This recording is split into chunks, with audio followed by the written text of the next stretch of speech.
नमस्कार दोस्तों, एसएसटी की ऑनलाइन क्लास में आपका स्वागत है। आज हम टॉपिक को आगे बढ़ाते हुए भारत की जलवायु परिस्थितियों को 4 ऋतुओं में क्या किया गया था, बांटा गया था। जिसमें अगर हम बात करें, सबसे पहले हम 2 ऋतुओं के बारे में क्या कर चुके हैं, पढ़ चुके हैं। अगर उन 2 ऋतुओं की बात करें तो उन 2 ऋतुओं में अपन ने शीत ऋतु और ग्रीष्म ऋतु, शीत ऋतु और ग्रीष्म ऋतु, इन 2 ऋतुओं के संदर्भ में अपन पढ़ चुके हैं। नेक्स्ट तीसरी जो ऋतु है, उस ऋतु को अपन वर्षा ऋतु के नाम से जानते हैं। और आज हम जो पढ़ने जा रहे हैं वो वर्षा ऋतु के संदर्भ में पढ़ने जा रहे हैं। और वर्षा ऋतु का जो संबंध बताया गया, समय जो बताया गया है, वो ये कहें कि भारत में वर्षा ऋतु का समय मध्य जून से लेकर मध्य सितंबर तक का जो समय माना जाता है, उस समय को अपन ये कह सकते हैं कि वो वर्षा ऋतु के समय के रूप में क्या किया जाता है, जाना जाता है। पिछली क्लास में आपने पढ़ा था कि अगर हम बात करेंगे ऋतुओं की, तो प्रत्येक ऋतु में जो टेम्परेचर है, तापमान है, वायुदाब है, पवने हैं, या ये कहें वर्षा, इनकी मात्रा में क्या पाई जाती है, भिन्नता पाई जाती है। अर्थात अलग अलग ऋतु और अलग अलग ऋतुओं के अनुसार तापमान, वायुदाब, पवने और वर्षा, इनकी मात्रा में भिन्नता पाई जाती है या देखने को मिलती है। तो हम बात करें वर्षा ऋतु की, तो जो वर्षा ऋतु है वो हमारे देश की कृषि के लिए ये कहें कि जीवन प्रदान करती है। क्योंकि आपको मालूम होना चाहिए, भारत एक कृषि प्रधान अर्थव्यवस्था वाला क्या है, राष्ट्र है। और भारतीय जो कृषक हैं वो मुख्य रूप से अपन देखें कि वर्षा के ऊपर या मानसून के ऊपर क्या होते हैं, निर्भर रहते हैं। इसलिए वर्षा ऋतु को क्या कहा गया, हमारे देश में कृषि को एक जीवन प्रदान करने वाला बताया गया है।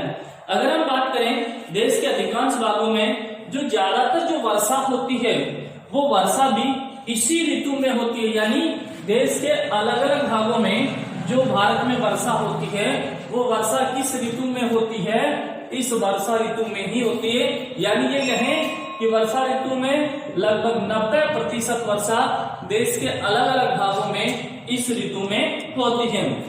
अगर हम बात करें वर्षा ऋतु का काल, मुख्यतः अपन कहें किसके ऊपर निर्भर करता है, मानसून के ऊपर निर्भर करता है।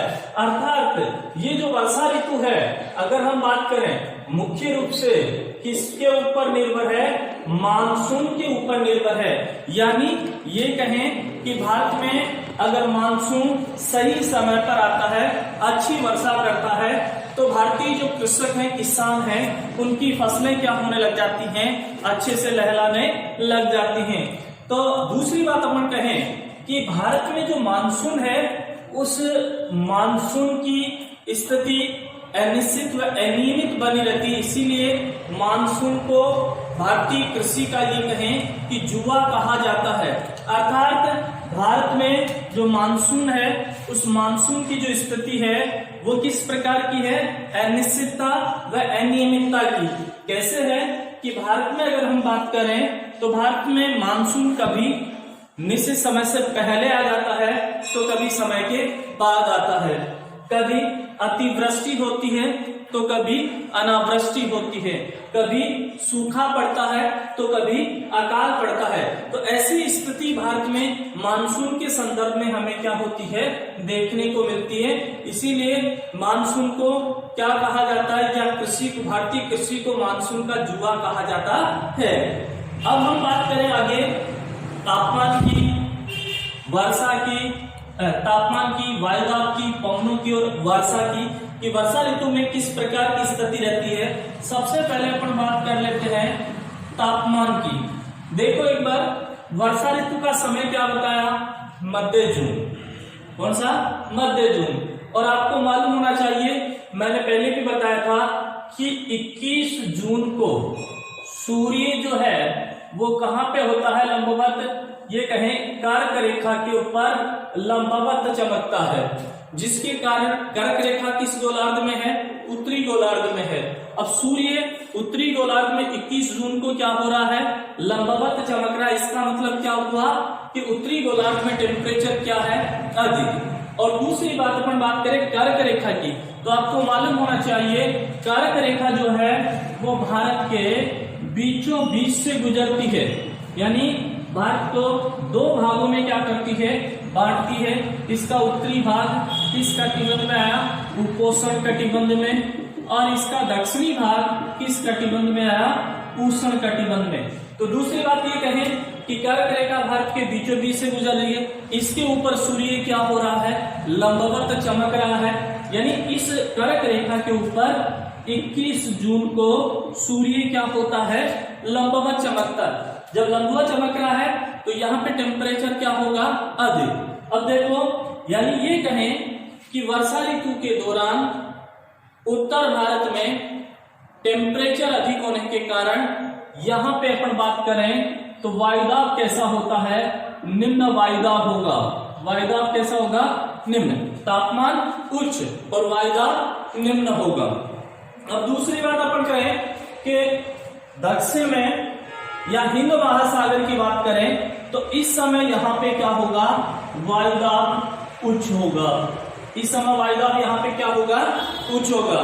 तो ये कहें कि उत्तर भारत में या भारत में वर्षा ऋतु के दौरान टेम्परेचर अधिक होने के कारण यहाँ पर वायुदाब क्या होता है, कम होता है, जिसके कारण क्या होता है, जो ग्रीष्मकालीन या ये कहें कि जो मानसून है या मानसूनी जो पवने हैं वो उच्च वायुदाब से निम्न वायुदाब की ओर क्या होती हैं, प्रवाहित होती हैं। देखो, तो तापमान हो गया वायुदाब कि तापमान उच्च है या निम्न है, वायुदाब उच्च है या निम्न है, पवनों की स्थिति क्या होगी, उच्च वायुदाब से निम्न वायुदाब की होगी।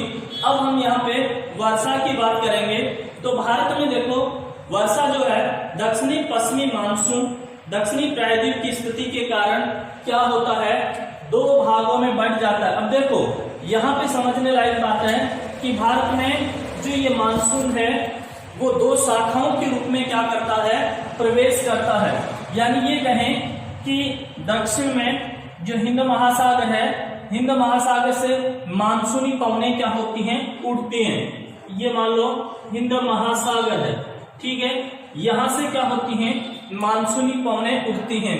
अब ये मानसूनी पवनें उठती हैं, ऊपर आएंगे तो प्रायद्वीपीय भारत आ गया। इस प्रायद्वीपीय भारत को काटते हुए ये कहें कि ये मानसूनी पवनें दो शाखाओं में क्या हो जाती हैं, बट जाती हैं। इधर वाली जो शाखा होगी वो किस नाम से जानी जाएगी, बंगाल की खाड़ी की शाखा। इधर से जो प्रवेश करेगी उसे हम किस नाम से जानेंगे, अरब सागर की शाखा। तो इस प्रकार से मानसूनी पवनें जो है वो क्या होती हैं, मानसूनी पवनें दो शाखाओं के रूप में भारत में क्या करती हैं, प्रवेश करती हैं। एक बंगाल की खाड़ी की शाखा के रूप में और एक अरब सागर की शाखा के रूप में। अब हम बात कर लें अरब सागर की शाखा की बात करें तो ये अरब सागर वाली जो शाखा है ये सबसे पहले इस पश्चिमी तट या यहाँ पे अपन कहें केरल तट है, ये मानसूनी पवनें सबसे पहले भारत में केरल तट के ऊपर 1 जून को क्या होती हैं, टकराती हैं। या ये कहें कि मानसून भारत में सबसे पहले कहां पे प्रवेश करता है, तो आप कहेंगे केरल तट के ऊपर प्रवेश करता है। और कब करता है, 1 जून को, यानी सबसे पहले केरल तट पर क्या करता है, वर्षा करता है। और केरल तट बोल दो या ये पश्चिमी घाट या पश्चिमी तट के ऊपर ये टकराता है। यहाँ पे क्या है, आपने पहले पढ़ा है सह्याद्री की पहाड़ियां हैं, इन सह्याद्री की पहाड़ियों से टकराकर ये दक्षिणी पश्चिमी मानसूनी पवनें इस भाग में ये कहें 200 से 250 सेंटीमीटर औसत वार्षिक वर्षा इस पश्चिमी तट पश्चिमी घाट के ऊपर इन दक्षिणी पश्चिमी मानसूनी पवनों या इन अरब सागरीय मानसूनी पवनों के द्वारा क्या की जाती है, वर्षा की जाती है। और इसका जो प्रायद्वीपीय भाग जो है उसका जो आंतरिक भाग है यहाँ पे ये वृष्टि छाया प्रदेश के रूप में क्या कहें, वृष्टि छाया प्रदेश के रूप में क्या रह जाता है, अर्थात यहाँ पे वर्षा क्या होती है, बहुत कम होती है। फिर इसके बाद में अपन बात करें इस दक्षिणी पश्चिमी मानसूनी पवनों की या अरब सागरीय मानसूनी पवनों की, ये आगे की ओर क्या होती है भाई, यहाँ वर्षा करने के बाद इनमें थोड़ी आर्द्रता क्या हो जाती है, कम हो जाती है, हल्की होकर ये पवनें फिर क्या होती है, ऊपर उठती हैं। ऊपर उठते हुए महाराष्ट्र है, गुजरात है, इधर राजस्थान। अब राजस्थान की यहाँ बात करेंगे तो यहाँ क्या है, इस प्रकार से अरावली पर्वत श्रृंखला है, और अरावली पर्वत जो श्रृंखला है, ये अरावली पर्वत श्रृंखला इन मानसूनी पवनों के समानांतर होने के कारण क्या होती है, राजस्थान में इन दक्षिणी पश्चिमी मानसूनी पवनों से क्या होती है, पश्चिमी राजस्थान की बात करेंगे यहाँ पे, पश्चिमी राजस्थान में इन दक्षिणी पश्चिमी मानसूनी पवनों से क्या होती है, कम वर्षा होती है। क्यों?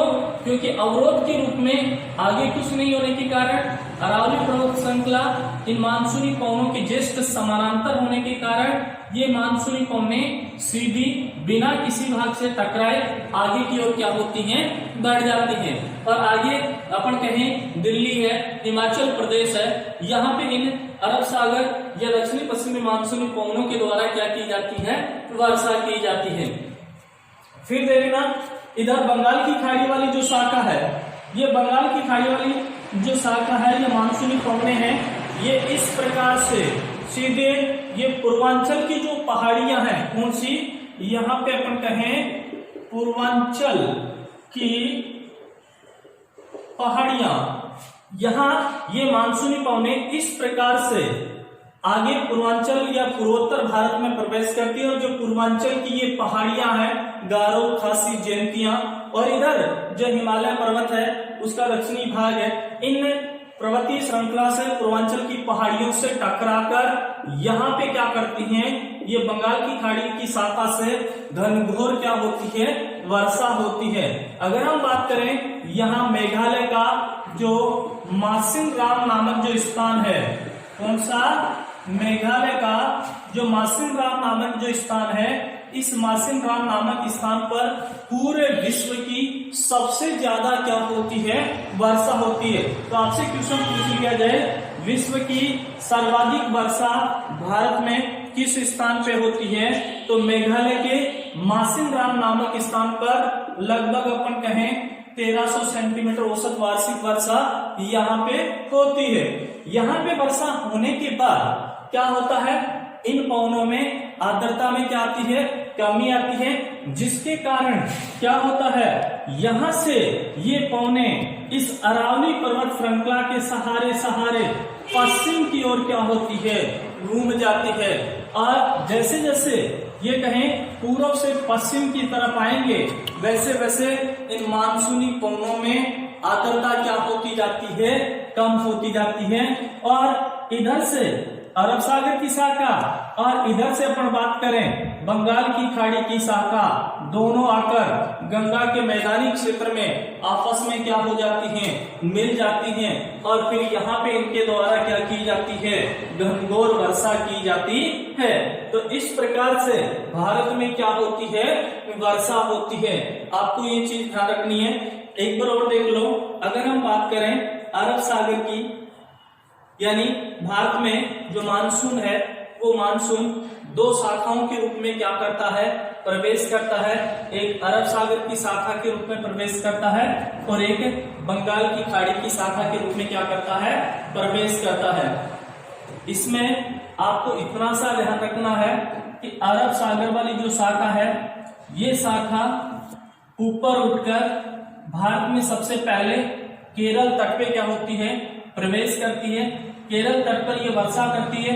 इसके साथ ही जो ये पश्चिमी घाट है, इस पश्चिमी घाट पर इन मानसूनी पवनों के द्वारा वर्षा की जाती है, क्योंकि यहाँ पे क्या है, सह्याद्री की पहाड़ियां हैं। सह्याद्री की पहाड़ियां होने के कारण इन पहाड़ियों से टकराकर इस पश्चिमी तट पर, पश्चिमी घाट में 200 से 250 सेंटीमीटर औसत वार्षिक वर्षा की जाती है। और इसका जो विपरीत पिछला जो भाग है, वो वृष्टि छाया प्रदेश के रूप में क्या होता है, रहता है।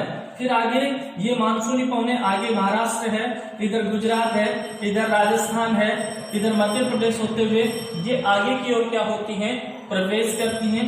राजस्थान में अगर बात करें पश्चिमी राजस्थान की, तो पश्चिमी राजस्थान में इन अरब सागरीय या दक्षिणी पश्चिमी मानसूनी पवनों के द्वारा कम वर्षा की जाती है। उसका प्रमुख कारण क्या है?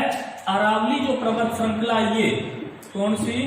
अरावली जो पर्वत श्रृंखला है, ये इन मानसूनी पवनों के समानांतर होने के कारण क्या होती है? सीधी ये आगे की ओर निकल जाती हैं। तो एक चीज ये ध्यान रखना, भारत में ज्यादातर जो वर्षा होती है वो दक्षिणी पश्चिमी मानसूनी पवनों के द्वारा होती है। किसके द्वारा?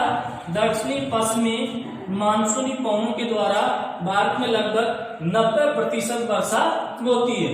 अब बात करेंगे पूर्वी राजस्थान की, तो पूर्वी राजस्थान में जो वर्षा होती है, अपन ये कहें कि ये जो बंगाल की खाड़ी वाली जो शाखा है, इस बंगाल की खाड़ी वाली शाखा से इधर ये कहें कि पूर्वी राजस्थान में क्या होती है?